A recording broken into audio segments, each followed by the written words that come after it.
rata 200 ml pipih rebus dengan 3 sendok makan kecap manis lalu sisihkan. Panaskan 2 sendok makan minyak.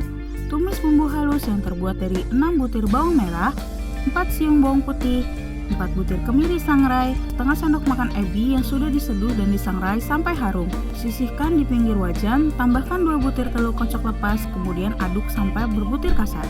Masukkan seperempat ekor ayam suwir dan 8 butir bakso sapi yang sudah diiris. Aduk rata. Tambahkan 1 buah tomat merah, 100 gram kol iris, dan 5 batang caisim potong-potong. Aduk sampai layu. Masukkan mie, 1 sendok teh garam, seperempat sendok teh merica bubuk, dan 1 sendok teh gula pasir. Aduk rata. Tuang 100 ml kaldu ayam, masak sampai meresap dan sayur matang. Tambahkan 2 batang daun bawang iris miring dan 1 tangkai seledri potong. Aduk rata. Sajikan dengan taburan bawang goreng dan daun seledri.